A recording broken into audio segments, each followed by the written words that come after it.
Hey Derby World! Well, we are out at the Northwest County Demolition Derby. This is in Washington. So we are in Lynden, Washington. We were invited out here by the Whatcom Derby crew. I'm going to be teaming up with Trackshot again. And so you can look them up, Whatcom Demo Derby Club on Facebook. They really stepped up and helped bring this derby back to life. But check out some of the cars that are here. This is I'll just feature this one right off the bat because this is the kind of stuff that we're talking about. They got some old iron out here and the cars just don't rust like they do back home, Indiana, Ohio and stuff. It's pretty impressive. This thing definitely does have its share of rust, but you know, where do you draw the line about what should you restore or should you run it?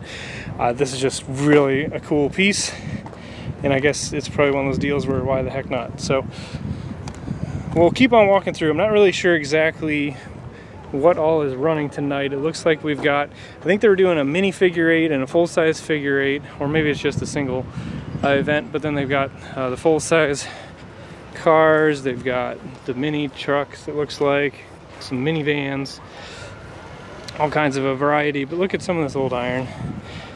This just takes me back to my childhood. This is what I remember things running, you know, 25 years ago.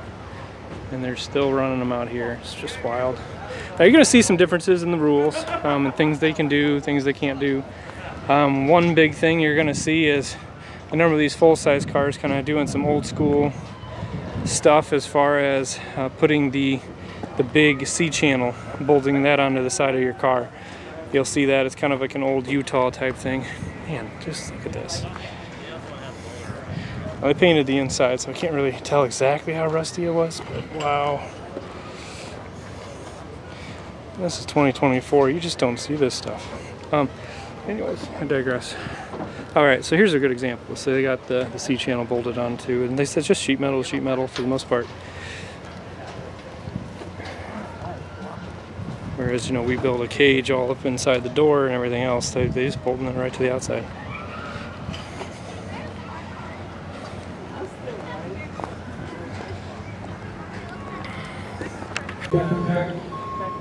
Alright, so here's the truck class, it looks like. That one, and then this one. I think they run separately, the mini trucks. I'd say these are mini trucks, but I'm not really sure what's going on here, if these are just the normal trucks. Now one thing I was asking, you'll see it over in the vans, but they have a bar that goes right behind the driver's seat, and that's actually part of the rules. It's like a head buster or whatever they want, some guys have nicknamed it, but it's a bar just to keep the seat from being able to break and people to go flying back because they hit so hard.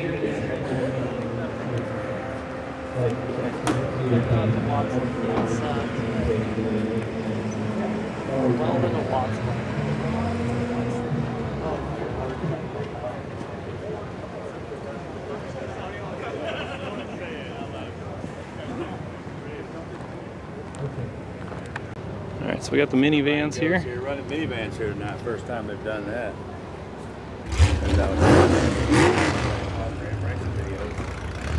Anthony doing some live videos back there for Trackshot.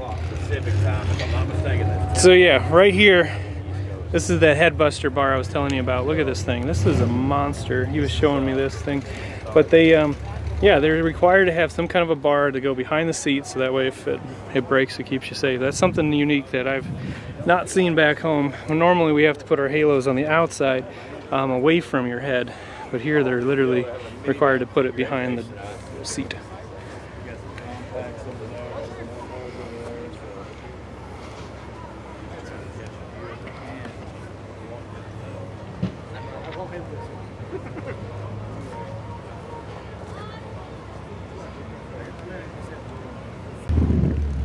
Right here we got some compacts, which it looks like most of these are front wheel drive. I heard last year they had a ton of rear wheel drive, so it's kind of interesting. But it's as wide as a Maybe people have been paying attention. Yeah. It has like Still, look at big old chunks of C-channel on the outside of the cars.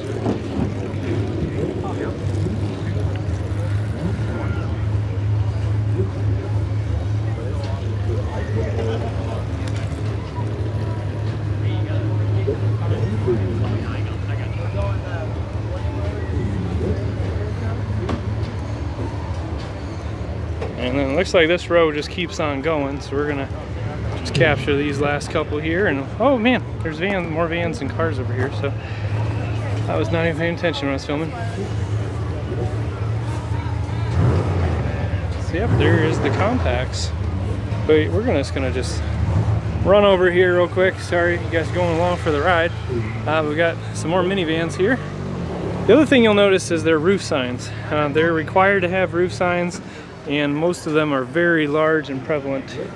So therefore you are going to easily be able to see these things driving around and who's who. I mean, these things are sales. They could help them get a last minute hit in.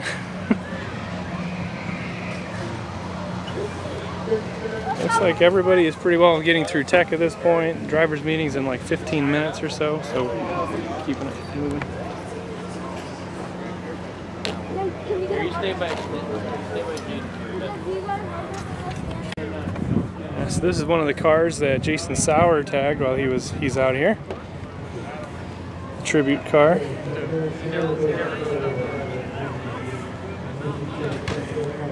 It's interesting. He's the only one I've seen remove a sheet metal in the back like that. It's going to be taking out some steering.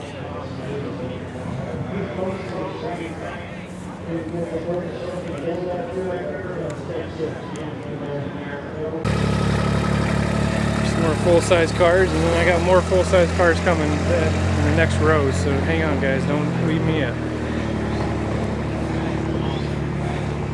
Man, suicide door Lincoln. Caddy.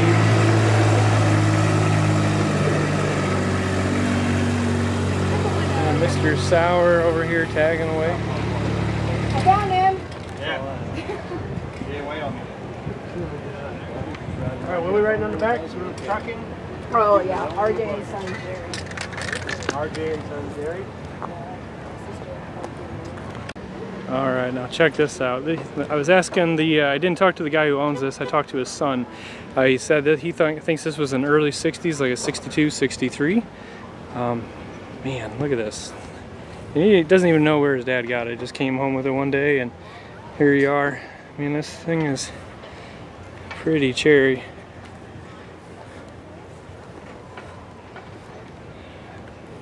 Wow, look at that. And you won't miss it on the track, that is for sure.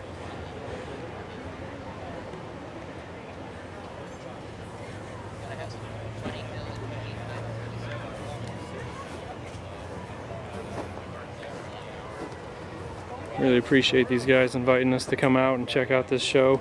Something totally different than I've ever experienced before.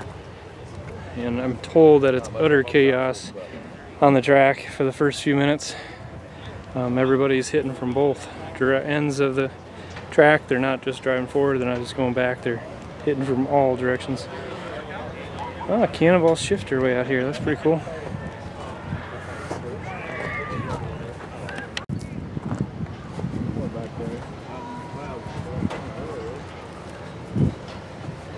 Some more old iron. I was just talking, and it sounds like maybe that was a late 50s or early 60s Lincoln that was in the row before. So if you guys know, make sure to comment. It's always fun to realize how many times I'm wrong when it comes to cars. It's amazing, you take off the chrome and everything else, and it's hard to remember exactly which is which. So this is the only wagon I think I've seen out here, other than that hearse up there.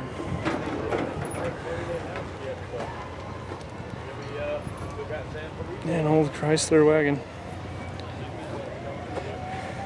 Looks like Sauer did some tagging on this one too. Like the patina, that's really neat. Look at that. That's pretty cool.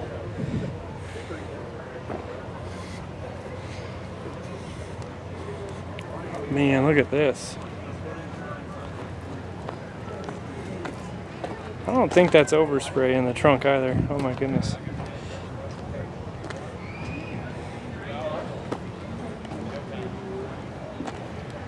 Austin, you got a good vehicle here. Curious to see how he drives. I'd heard that this is only his second year running derbies, something like that. Oh, and there's a early 70s Thunderbird. This looks just like I had a 73. It looks just like this one. Very cool. they're pretty stout. Front ends are good, back ends are pretty good. They fold up really nice. It ought to be a pretty good car. All right, and I think at this point there's only a handful of other cars still floating around in the pits, but yeah, from Lynden, Washington, these are all gonna be tearing it up tonight. We got a 2-day event, so we'll have this whole thing going on tomorrow as well, so stay tuned for those videos. We'll post everything individually as always, and hopefully you guys like what we're sharing and can share it out to the rest of the world. So until the next video, this is Alex from Washington, signing out.